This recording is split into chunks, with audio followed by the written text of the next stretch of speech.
Bienvenidos. Hoy hablaremos de anomalías genéticas.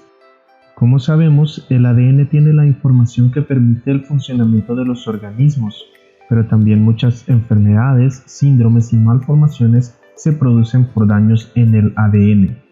Durante el ciclo celular, en la replicación del material genético o en la división de este, se pueden dar errores que dañan la estructura o secuencia de la molécula de ADN. Por supuesto, aunque la célula tiene mecanismos para controlar y reparar daños, esos controles no son infalibles. Estos errores pueden ser puntuales y no afectar al organismo o pueden manifestarse en rasgos severos y patologías importantes. En el ADN, un pequeño cambio puede ser significativo. Modificar una base nitrogenada de una secuencia por otra puede implicar consecuencias importantes. Cuando una célula presenta una anomalía, no es posible impedir la expresión de esta, por lo que un defecto genético o congénito es incurable. Hay anomalías que no son compatibles con la vida y producen la muerte del feto o del cigoto. También hay anomalías cuyos efectos, aunque impactan el desarrollo o bienestar de los organismos, sí son compatibles con la vida. Un control médico y cuidados varios pueden prolongar la esperanza de vida de estos individuos. En principio reconocemos dos tipos de anomalías, las que afectan a un gen específico y las que afectan a los cromosomas. Las anomalías cromosómicas consideran alteraciones en los cromosomas. Pueden ser numéricas cuando encontramos cromosomas adicionales o faltantes, o pueden ser estructurales cuando hay un daño en la estructura, forma o integridad de un cromosoma. En ambos casos se verá afectada una gran cantidad de material genético. Si bien hay características fenotípicas o patologías que se asocian directamente a una anomalía cromosómica, la identificación correcta implica un análisis de células y conteo de cromosomas para reconocer de manera precisa una anormalidad. Antes de conocer los tipos de anomalías cromosómicas, recordamos: el contenido genético de una célula humana se organiza en 46 cromosomas. Este es un esquema de los cromosomas humanos. Son muy distintos, difieren en tamaño y forma. Cada uno contiene secciones de ADN particulares. Considerando precisamente el tamaño y la forma, y gracias a un mecanismo de tinción, los cromosomas se han agrupado en pares específicos. Hay un par 1, un par 2, un par 3, un par 4, así hasta el par 23. Al ser nuestras células diploides, tenemos dos copias de cada cromosoma, porque son heredados de cada par, uno de nuestra madre biológica y el otro de nuestro padre biológico. Somos una mezcla de los genes de nuestros progenitores. Si bien la mitad de los cromosomas tienen procedencia materna y la otra mitad paterna, en nuestras células esos cromosomas se mezclan y se expresan indistintamente de su origen. Desde el par 1 hasta el par 22 se les llama cromosomas autosomas. El par 23 se les conoce como cromosomas sexuales porque tienen los genes que definen las estructuras reproductivas y el funcionamiento fisiológico, es decir, el sexo de un organismo. Con toda esta información presente, hablamos de anomalías cromosómicas estructurales cuando ocurren daños en la forma del cromosoma o en la cantidad de material genético que debe tener. En ocasiones implica la pérdida o ganancia de porciones de cromosomas. De acuerdo con la porción de material genético afectado, la manifestación en el fenotipo puede ser severa.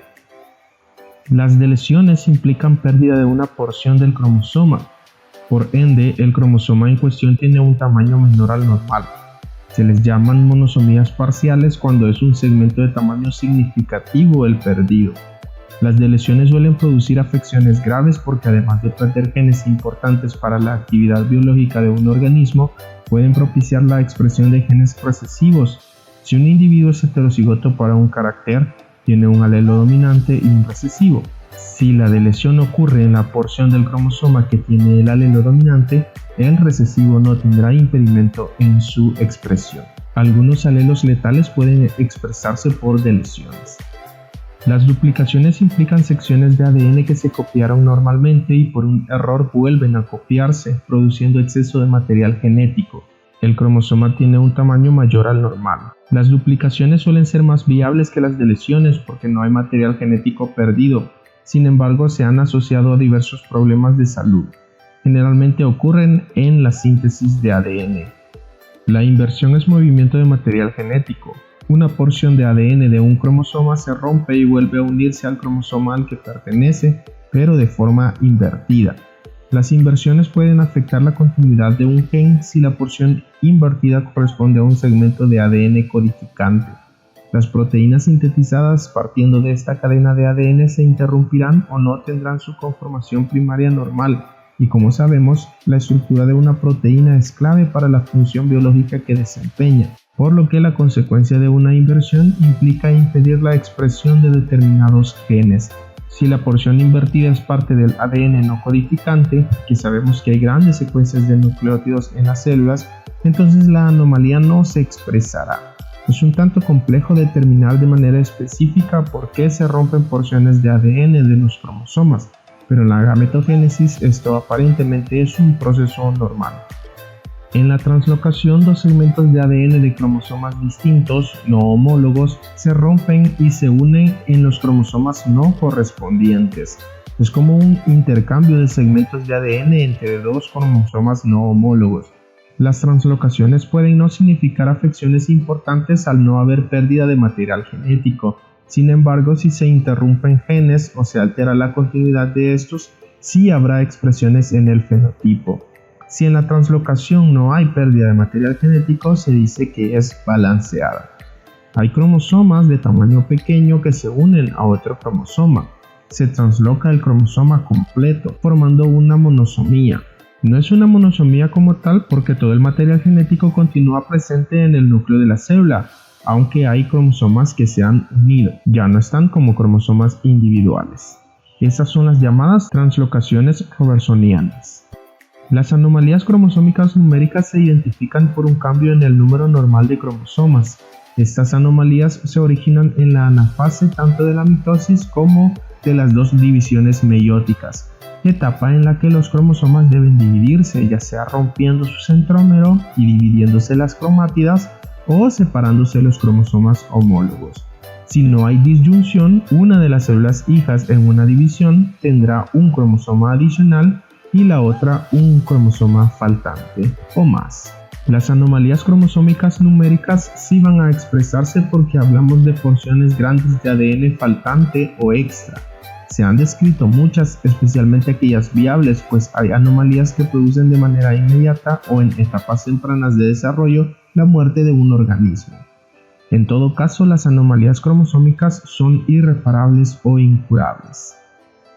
Cuando de un par de cromosomas homólogos falta uno, llamamos a la anomalía monosomía. Células humanas monosómicas tienen 45 cromosomas. Cuando junto al par de cromosomas homólogos hay uno adicional del mismo tipo, clasificamos a la anomalía como trisomía. Las células trisómicas tienen 47 cromosomas. Pueden haber dos cromosomas adicionales, lo que sería una tetrasomía.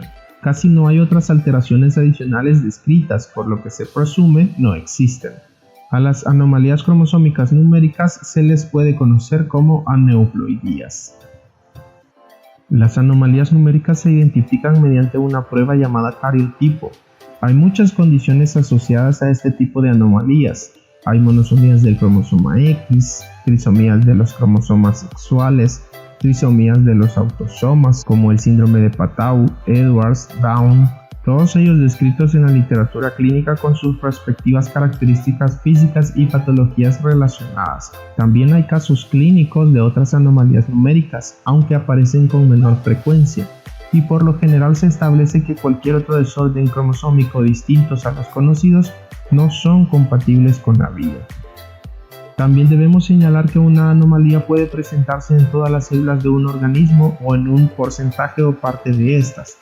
En el primer caso se originan a partir de gametos anómalos por errores en la gametogénesis del progenitor y se les llama aneuploidías totales. En el segundo caso se originan a partir de errores en la mitosis cuando se están dividiendo las células en el cigoto. Algunas sufren una anomalía. Las células hijas que se originan de esta célula dañada tendrán la anomalía. Por eso solo un porcentaje de células son las dañadas. Se les conocen como aneuploidías en mosaicismo. Pasando de las anomalías cromosómicas, nos referiremos a las anomalías génicas o mutaciones, que corresponden a daños en segmentos de ADN o en genes específicos. Estos daños ocurren de manera espontánea, aunque pueden estar inducidos por agentes externos. Los genes cambian de una forma a otra, produciéndose una versión degenerada de un alelo distinto. Estos cambios en el ADN implican alteraciones en la secuencia de nucleótidos. Una cadena de ADN se identifica por la secuencia de bases nitrogenadas, adenina, timina, citosina y guanina. Cada cadena de material genético tiene una secuencia específica, que es el código que permite la expresión de esa porción de material genético en un carácter. Si cambiamos una de las bases en una secuencia, deformamos el mensaje del material genético, impidiendo que esa información se exprese. Conviene tener presente el flujo de la información genética. El ADN se transcribe a ARN y se traduce en síntesis de proteínas. Bajo este flujo, alterar el ADN incide en la traducción a proteínas. Hay que tomar en cuenta también que el ARN es leído en la célula por tríos de bases nitrogenadas o codones que codifican para aminoácidos en la síntesis o fabricación de estructuras proteicas. Ahora bien, las mutaciones no son simplemente un cambio de bases nitrogenadas, porque las células tienen mecanismos de reparación cuando hay errores en el ADN. Por definición, las mutaciones son estables. Esto quiere decir que la modificación del material genético pasó todos los puntos de control celular y se puede heredar en la división de una célula. Pueden ocurrir tanto en células somáticas como en células sexuales. En somáticas, la mutación tendrá que expresarse en el individuo portador. En germinales, la mutación se hereda en los gametos y se expresará en la descendencia. Aunque no siempre una mutación se expresa, depende de muchos factores, algunos de ellos propios del gen mutado. Hay mutaciones finalizadoras en las que una alteración en el ADN introduce un codón que finaliza la síntesis de proteínas, un codón stop, finalizando abruptamente la fabricación de una proteína dejándola incompleta. También hay mutaciones de cambio de sentido. En la alteración en el ADN se cambia un codón que codifica un aminoácido diferente, alterando la estructura de la proteína que se está fabricando. Este cambio en la secuencia de la proteína la vuelve inservible, por lo que este tipo de mutaciones también afecta la expresión de un gen. Y tenemos las mutaciones silenciosas, en las que la alteración de ADN, aunque modifica un codón, este sigue codificando para el mismo aminoácido, por lo que la proteína que se fabrica no se ve alterada. No habrán variaciones en la expresión de ese gen aunque haya ocurrido un cambio en el ADN. Según el código genético hay codones repetitivos. Esto ayuda a reducir errores en el metabolismo de los ácidos nucleicos. Las mutaciones no solo se deben a sustituciones de bases nitrogenadas, también se pueden insertar bases, se pueden suprimir, se pueden duplicar. En cualquier caso, siempre van a afectar la secuencia del ADN y por ende la expresión génica. Las mutaciones no son eventos dirigidos, ocurren al azar, no son controladas. Si bien el término mutación suena a algo negativo, una malformación o algo así, en realidad las mutaciones son procesos biológicos normales que producen variabilidad y adaptación. La selección natural propuesta por Charles Darwin se explica por mutaciones inducidas por el entorno en determinados organismos. Nuestras células se encuentran en constantes cambios y actividad en entornos que se modifican continuamente, y esto repercute en el metabolismo del material genético, induciendo cambios. Una mutación se vuelve negativa cuando los genes modificados cumplen papeles importantes en la fisiología del organismo, y al modificarse esos genes, los procesos fisiológicos se ven alterados. Retomamos nuevamente el factor ambiente como crucial para la aparición de mutaciones, y es que a todo agente capaz de producir una alteración genética o un cambio en el ADN le llamamos mutágeno o teratógeno. Usualmente se clasifican en tres grupos. Los mutágenos biológicos son organismos o estructuras biológicas que pueden alterar el ADN de una célula. Los virus y viriones son los agentes más importantes de este grupo porque en su reducida actividad metabólica inyectan material genético a las células para que la maquinaria celular se encargue de replicarlo. En este proceso se producen cambios o variaciones en el ADN de la célula que hospeda al virus. Virus como el VPH, papiloma humano, hepatitis o bacterias como el Helicobacter pylori alteran el material genético de las células que infectan. Incluso son asociados a algunos tipos de cáncer por esta característica. Los mutágenos químicos son sustancias que producen cambios en el ADN. Hay moléculas que tienen estructura similar a las bases nitrogenadas. Las células las pueden confundir y utilizarlas como si fueran bases. Obviamente una cadena de ADN con estos sustituyentes no tendrá la misma actividad biológica. Están los radicales libres, especies reactivas de oxígeno que oxidan al ADN inutilizándolo. Hay aplicaciones farmacológicas de moléculas conocidas como análogos de bases o agentes intercalantes que se utilizan en quimioterapia contra las células cancerosas, ya que inducen cambios en el ADN de estas y les impiden reproducirse. Los mutágenos físicos agrupan agentes ambientales capaces de producir mutaciones en el ADN. En ese grupo incluimos mayormente a propagaciones de energía en forma de onda, radiaciones electromagnéticas, especialmente las de longitud de onda corta, como los rayos ultravioleta, los rayos X o gamma. También incluimos a la radiación corpuscular o movimiento de partículas subatómicas. Algunos átomos inestables al desintegrarse emiten partículas radioactivas que se mueven a alta velocidad y colisionan con toda la materia que les rodea, y al estar en contacto con una célula o con materia viva, pueden dañar la estructura del ADN produciendo mutaciones. Una implicación negativa de estos agentes mutágenos es que algunos de ellos producen cambios que convierten una célula normal en una célula cancerosa. A este tipo de mutágenos se les llama carcinógenos. Entre estos agentes se incluyen al tabaco, alcohol, carnes rojas procesadas, moléculas de uso industrial, pesticidas, metales pesados, solventes orgánicos, materiales de combustión y contaminantes ambientales.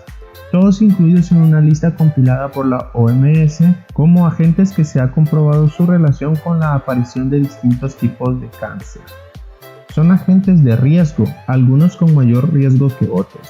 Si quieres revisar el listado completo, en la descripción del video te dejamos un enlace al listado y las categorías establecidas por la OMS. Aunque diversas investigaciones en salud han concluido que la probabilidad de padecer ciertos tipos de cáncer aumenta al exponerse a estos agentes, el tema es muy complicado, porque se involucran sectores e intereses económicos muy poderosos que lamentablemente ponen en vilo algunos derechos fundamentales de los seres humanos, como el derecho a la salud, por debajo del interés de pequeños grupos en aquel viejo conflicto entre la salud pública y universal y el mercado. Tampoco podemos afirmar rotundamente que estos elementos irremediablemente causan cáncer. Es muy exagerado. O sea, no todos los fumadores desarrollan cáncer de pulmón, ni fumarte un cigarrillo lo provocará. Como también habrán casos de personas que desarrollaron cáncer de pulmón sin haber tocado un cigarrillo en sus vidas. Sin embargo, la relación es directa.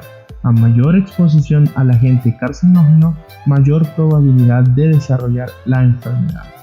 Es por eso que enmarcados en un estilo de vida saludable, se debe evitar la exposición a estos agentes.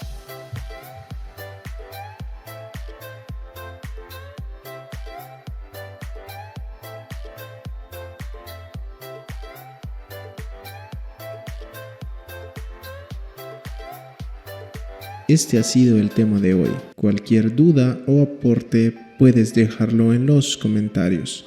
Colabora con nosotros. Si te gustó, dale like, suscríbete a nuestro canal y comparte este video. Puedes encontrar mucho más material relacionado en nuestro canal y en la descripción dejamos un enlace a nuestro blog para encontrar mucha más información. Hasta la próxima.